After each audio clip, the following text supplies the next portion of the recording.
காவிரி விவகாரத்தை திசை திருப்பவும், மேகதாது அணை கட்டும் முயற்சியை மறைக்கவும், வெளிநாட்டு நன்கொடையை முறைப்படுத்துதல் மசோதா 2026 எதிர்த்து போராடி வரும் காங்கிரஸ் தன் நோக்கங்களை தமிழக மக்களிடமிருந்து மறைக்க முதல்வர் விஜய்க்கு தொடர்ந்து அழுத்தம் கொடுத்து வருகிறது. இந்த சூழலில் கர்நாடகாவுடன் பேச்சுவார்த்தை நடத்த முயன்றது நான் தான் என்றும், தமிழ்நாட்டு மக்களுக்காக எந்த அவமானத்தையும் தாங்க தயார் என்றும் சட்டப்பேரவையில் விஜய் சினிமா பாணியில் பேசியது வெறும் அனுதாப அரசியலை உருவாக்க முயன்று தோல்வியில் முடிந்த நாடகமாகவே பார்க்கப்படுகிறது.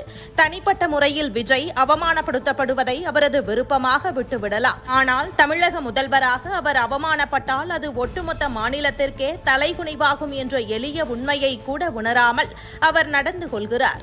காவிரி மற்றும் மேகதாது போன்ற வாழ்வாதார பிரச்சினைகளுக்கு அனைத்து கட்சி கூட்டத்தை கூட்டி தீர்வு காண்பதை விடுத்து தொகுதி மறுவரையறை விவகாரத்தை கையில் எடுத்து அரசியல் அரங்கை திசை திருப்பும் முயற்சிகள் தீவிரமடைந்துள்ளன. இதன் ஒரு பகுதியாக முதல்வர் விஜய் ஏற்பாடு செய்த அனைத்து கட்சி எம்பிக்கள் கூட்டத்தை திமுகவும் அதிமுகவும் முற்றிலுமாக புறக்கணித்த நிலையில் தமிழக வெற்றிக் கழகத்தின் கூட்டணி கட்சிகள் மட்டுமே பங்கேற்றதால் அக்கூட்டம் பெரும் தோல்வியில் முடிந்தது. கடந்த காலங்களில் எப்போது பார்த்தாலும் பாஜக எதிர்ப்பையே முதன்மைப்படுத்தி திமுக சந்தித்த அரசியல் பின்னடைவை போல தற்போது தாவேகாவும் காங்கிரசுடன் கைகோர்த்து அதே பாதையில் பயணிக்க தொடங்கியுள்ளது. மத்திய அரசு கொண்டு வரும் சட்டங்களை எப்படியாவது தடுத்து நிறுத்த வேண்டும் என்பதில் காங்கிரஸ் தீவிரமாக இருக்கும் வேளையில் தொகுதி மறுவரையறை விவகாரத்தில் திமுகவின் தற்போதைய நிலைப்பாடு என்ன என்பதை தெரிந்து கொள்ளவே தாவேகா இந்த எம்பிக்கள் கூட்டத்தை அவசரமாக கூட்டியது.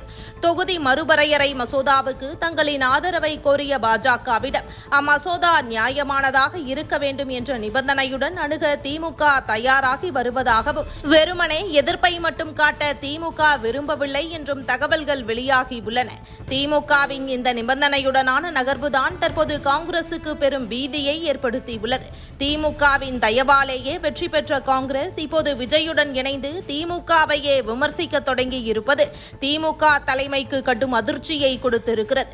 தொகுதி மறுவரையறைக்கு முக்கியத்துவம் அளிக்கும் முதல்வர் விஜய் கர்நாடகாவில் காங்கிரஸ் ஆட்சி அதிகாரத்தில் இருப்பதால் மேகதாது அணை விவகாரத்தில் அமைதி காப்பதாக அரசியல் விமர்சகர்கள் சுட்டிக்காட்டுகின்றனர். காவிரி உரிமையை புறம்தள்ளிவிட்டு பாஜக எதிர்ப்பை மட்டுமே மூலதனமாக கொண்டு நடத்தப்படும் இந்த அரசியல் சதுரங்கம் தமிழக அரசியல் களத்தில் மேலும் பல திருப்பங்களை நோக்கி நகர்ந்து கொண்டிருக்கிறது.